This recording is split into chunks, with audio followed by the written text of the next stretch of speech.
Hayabusa, I gotta say, looking at Team Hot, it didn't look well. I hope I see a different Hayabusa here with Rival piloting the Hayabusa. Here we go. Game number 1 in a best of 3 is TODAK versus the Valley. Right off the bat right here, you can see both these two teams already clashing. It's going to be Mohamed Zain starting at the purple, Rival starting at the orange. I think the second thing that both these two teams will be looking at is to go for that Little Wanderer control. Yeah, it looks like both teams are playing slightly slow here, so no invade going for either teams. So we gotta look at right now in terms of the lane as well. Looks like there's no Roja going on. The EXP laners are going to the EXP, the gold laners are going towards the gold. So both teams, I kind of feel like, because this is a best of 3, they want to see the kind of temperament that both sides have. Do they want to play a little bit more aggressive, or do they want to be a little bit more passive? Which explains how, again, both teams let go of the whole box concept or range when going into this first game. Now Rival, just peeks. Very sneaky. It's like, you know, a ghost in the room as well, just trying to peek what the Valley is doing for now. Very good map control for TODAK, and it's just now that the Valley had a little bit of control from the top. And I don't know if this is a surprise to you, Lafel, the Joy is actually winning against the Lapu. Semi not surprised, because in the early stage of the game, we do have to understand that the Lapu kind of needs his level 4. He's good at poking around with his passive, but the thing is, because Joy is moving so much, it's hard for him to actually hit his first kill directly onto Joy. So I kind of feel like right now, White Chicken with a lot of mobility is really confusing for me. Yep, look at this presence from TODAK down in the bottom lane. They know how important Basic is, and they know the mid-game spike that the Brody can get. And Shark! Super Shark charging it up with the Hunting Ball as well. Rival will be able to just walk on away. Basic, no engage, it doesn't stick. Yeah, because in that kind of situation, Rival could not know that the Kufra is there because of the changes of how the bush mechanic works with a lot of disengaged heroes. Formace is quite deep into the Valley's territory. Oh, Super Shark charges, but he charges the whole way as well. Yumsky will be hooked. Hun will be the one against Hun, and Rival picks up the first blood for now. The fight ensues. Rival will be jumping all the way back. Mama saying going in with the ultimate, but will not be able to connect for now. It's going to be Cult Archer activating, but Rival will be having the turtle control. TODAK, the Malaysians, claiming this territory early on. Not much for White Chicken to do. He has spent his ult, so he unlocked it, giving TODAK a clear and free turtle in about 30 seconds after the turtle spawned. Yeah, and that is because Formace was able to dictate the pace, because he went into the Valley territory, actually forcing everyone to go towards him. And right now, TODAK is in the third for the highest average total kills at 1.7 in M4. And it's not really that surprising, because they're really focusing on this early and mid stage of the game. So the Valley, they're still in a good situation, because the difference in goal is only 400. It really doesn't make that big of a difference. Now, this is going into the 3-minute mark, right, Lafel? Looking at the state of the map right here, TODAK has already picked up the first turtle and also a bit of a goal lead, but not too far.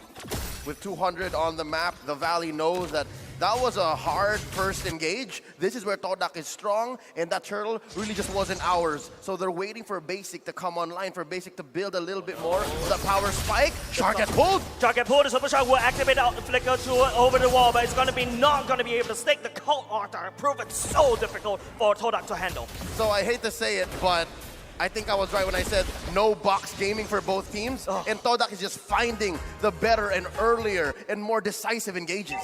Yeah, right now I'm looking at the laning stage as well. Momo is actually trying to put Basic at a deficit, because Yumsky as well as Rival, they are waiting here, but the Valley kind of seems like they know what's up. Yeah, it feels like a party at the bottom lane. It's going to be Super Shark engages. Basic jumping up, but here comes the Cult Archer from the side of TODAK at the same time. Super Shark will be bouncing out, but will not be able to do anything for now. Both these two teams, they can't find a single kill. Okay, with that kind of engage and disengage, we're looking for a potential clapback. The Valley just not ready for it, not right now. Oh, here we go, the shadow kill going in at the same time, but Super Shark will be there to bouncing, but Rival will be able to get out. Yumsky going through the purple box, well, they're stalling the whole thingy, will be able to get all the way, but Hun terrifies him, and Yumsky figures out the I'm a Venom will be able to miss. White Chicken kind of looking for more, but here we go, but Chico guys at the same time. Formace will be trying to put out some damage, but members of TODAK is running away. Chico guys 1 HP, but will not be able to survive.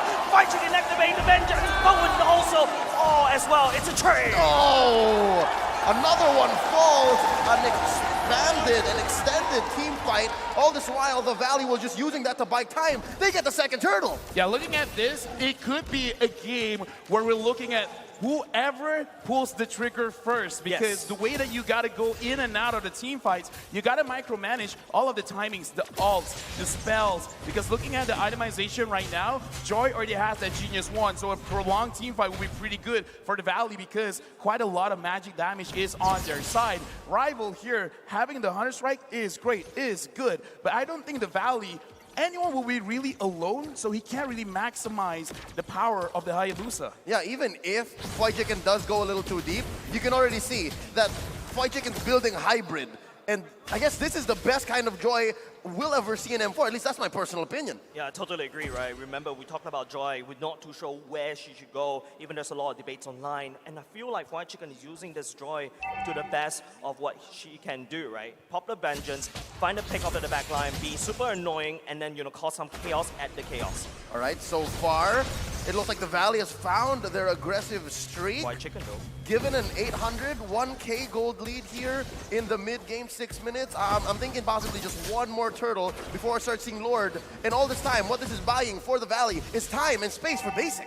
Yeah, right now Basic is looking pretty good because we got to remember that the Brody is pretty strong in terms of burst damage and has been buffed up recently in the previous patch. So people are like, oh, maybe he's not that strong mid-game, late game. No, not really. Brody right now is actually a monster. So if he can wait out for Chiku guys to use his ult, then Basic will pop off in this game. I feel like what the Valley is trying to do right here is, right, I don't think they're looking for the kills. They're just trying to scare off TODAK, make sure they don't engage, use Brody, use the Basic to basically push down the turrets very slow. Look at the bottom side. It's really hurting for the side of TODAK, but Supershark charges. Yumski tries to spin. Supershark actually catches. Yumski all the way at the back line, but Chiku guys activate Call out on both sides. Activated Call out there as well. It's going to be the battle of the sustain at both sides, but Momo, he's actually free-hitting. Basic jumping at Chiku guys drag 4-5 members, and it's a disaster. Overside of the Valley, and Rival is still alive as well. Trying to output some damage, but the sustainability coming up in the Valley is still there. But Rival, the assassin, oh my goodness, he's still going at it as well. White Chicken buying some time, but the damage is down. 3 men goes down for the Valley. White Chicken still trying. It's 4 Mays and Rival. 2v1. White Chicken still gets it, shutting down the rookie jungler. And all this time I was gonna say, 4 Mays fashionably late, but not enough time to kill White Chicken. Well, looks like the Joy with the Vengeance is the answer. That's right. I gotta say, this is a good style for both teams because whether it's a good decision or not, if someone says goes in, everyone goes in, and that's what we see from TODAK because it was quite an over-aggression because Momo, he flickered in trying to get those kills, but he put himself in a very, very tough spot where he received a lot of damage from the Valley. So I like this level of play. I like this level of trust, but they got to make sure that the right calls are being made. Yep, slowly we are seeing how that head-to-head graph came to be. We're seeing now how the Valley can come back, find these angles, and again, take control of the mid game. There you go, that last turtle went over to the Valley. You see that Basic has built his Malefic Roar. So as soon as he gets like at least 2 stacks on somebody, someone's going down. Yeah, I really don't think this is a really good fight from the side of TODAK. They're just trying to put some pressure on the top side. Mobazane is already here. Just shoving them away. Need to protect White Chicken as much as possible. He's doing quite well as well. Try to put the attention more towards the EXP lane so that the Brody does have better farm. Trying to push down these turrets. Right now, looks like TODAK's idea is they're trying to get any kind of objective because that's the way that they could equalize the goal because if they try to fight, it's really not going to happen. So they're trying to stall it out, try to see whether they can actually get this top turret. If they can't, they're kind of in trouble because this gives a lot of time for the Valley to set up something anywhere else. Oh, Super Shark. It is going to be Rival, the first victim. Shadow kill all the way in and giving away the turret in the mid lane. So much map control for the Valley now. Oh no, they're gonna answer. They're gonna Another find one. Yumski will bet the flicker will be committed at the same time. That is one flicker burn from the side of TODAK. All right, so what we saw there was TODAK setting up a huge top lane siege, but the Valley being maybe a step and a half ahead. They pushed mid, they caught Rival, and then a false engage onto Yumski, but they forced the flicker, so I'm guessing that's a big win for the Valley. They had information because Mobazane was up there as well, so he assumed, okay, I just saw them top side. I don't see them again, so most probably they're gonna stay there. We could set up something in mid. So that's what happened. They saw what was there, and they made a very good assumption that they're not gonna move. So that's just calculated aggression. Oh, is that a purple? He did! mid. That's the purple buff stolen by Mobazane, and Grab that's that purple. the biggest problem. If you have your mid lane cracked open, but now the Lord has spawned. This is the first Lord. Don't forget, TODAK doesn't really have a good Lord control.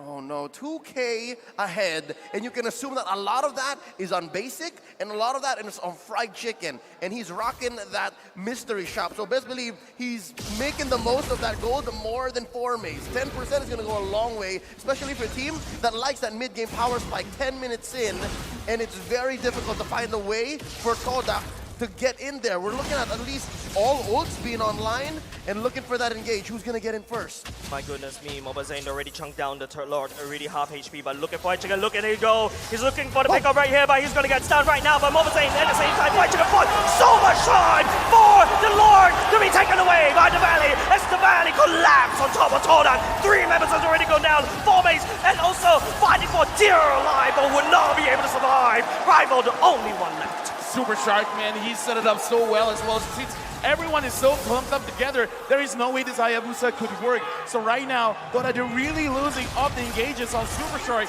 he's really shutting them down hard. And now they're making their way into the base. That shield pop. Chico guys forced to the cult altar early. Too early and too late at the same time. Yosuke will be chucking it now. Look at the damage from Momo. Will not be able to connect. Basic, still all the way back by the Hood coming in with the call out of his own. And Rival gets knocked up in the air at the same time. It is going to be Momo trying to output some damage in the backside, but will not be able to connect for now. Formace will be able to take down one something for now. As Hood will be taking down Chico. The stun going in. Formace, what are you going to do against Mobazane? A show of sportsmanship between Zane and Formaze. I love how much this young man has grown from North America. We used to know him as these marksman junglers, as the assassin junglers, and now look him. He's playing Fredrin. I mean, both of them know you're not gonna die, I'm not gonna die. Might as well show the world that we still love each other. So that was a very good defense. So the way that I'm seeing how it's gonna be played out is you gotta look at Hoon, which ult does he take, as well as you gotta look at Yumski. In this, look at his replay, look at Yumski. He's the only one that could reliably stop Super Shark. He can buy 0.5 seconds for TODAK. That is what TODAK needs, that 0.5 seconds. If he is nowhere near the engagement of Super Shark, the team fight is going over to the Valley. And because of that swing, there is a huge gold lead now for the Valley, approaching 8,000 gold. And what does that look like in terms of items? Looking at Brody right now, he only has 2 offensive items. The rest is defensive because he understands my role is actually to survive as long as I can. Right now, it's still Play playing. going in, Momo look Rona, Yumski will be trying to delay some time. What was when about TODAK? But Yumski is taking a lot too much damage from the side of basic. Mobazane already looking for the Chico guys kill at the same time. But look at White Chicken, he's in like so much time against Momo. Formace will be trying to fighting out the call, also going in, the shadow kill activated by the TODAK as well, but will not be able to buy enough time. Peter Bryce, what do you have for breakfast? I want some. This Brody knows what he's doing. It's a throwback to M2 That's Carl Teasy, winning that world championship, building the marksman this way. They're going to clear this wave, and they're going to take their time. Discipline is the call here, 13 minutes in. Right now, I kind of feel like TODAK, if they really want to take a fight, they kind of got to take it in a very open space because close spaces is very good for a Kufra. So inside your base, around the river, not inside the jungle. If they do want to fight, don't fight the jungle. I know how strong Ruby is in the jungle as well, having AoE control. But at this point, you got to respect Super Shark. Pick your fights at the right location. With this current location, it's not good for TODAK. So they got to keep this in mind in their next fight. And the same can be said about the Lapu-Lapu as well. If you're in those tight corners, those alleys, it's kind of hard for Formaze to predict where to land the bravest fighter in all the following skills. So that again allows White Chicken to just go roughshod straight into the back line. Now this Lord, it's as free as it gets. All right, gratis as they say here in Indonesia, giving them what, a close to 10K goal lead. You're looking at a state of devastation. There's nothing that TODAK could do. No contest, no nothing at all. TODAK would need to lie flat at their base and just basically watch the animation there. The Lord has been taken down, given over the side of the Valley, and this could be the very last push. This is one last option that they can have, and that is don't care about your friends. If your friends die, let them die. Just move around the map. You have a Hayabusa because look at how the Valley's playing. They play together. So if they're playing together, 1 or 2 lanes is going to be open. So try to attack those lanes. Would you prefer that it be Rival or Formies who does that? Because it's only one of them. No, both. Do both. Just trust that Yumski, Chiku guys, and Momo can protect their own base. Just Delta split. Just Delta split. If you're gonna lose anyways. No, not like this. Not like this, for Level, not like this. The conceal play going in. The Lord is already rampaging all across the base for now. Bottom side has already been destroyed by the side of Valley. It's up to TODAK to try to defend. No one is committed anything for now. It's going to be Superstar charging at the same time. Look at the defense coming up from TODAK at the same time. White Chicken going on the back line. Momo will be able to do some damage. The Lord is still getting chunked down by the side of TODAK. Nice defense, question mark, but that will be it. But Yomsky, he goes in. The co-hosts are going to be activated. It's going to be a full fast battle in a bloodbath happening in the base of TODAK as the Valley will slowly make its way to the core. And they are not going to stop there. They are not going to go down without a fight as they will be chunking down on the core for the sweet victory. The Langar has been quelled for now. Game 1 goes over to the Valley. Yeah, looking at that, I kind of feel like TODAK, they gotta look at Super Shark and they gotta look at the drop in terms of White Chicken's potential, because I've been talking about White Chicken as well, that it kind of looks like he doesn't care what kind of hero he gets. He will always make sure that he wins the lane. So maybe in the upcoming draft, you gotta really make sure whatever hero Formace picks up, you gotta use the hero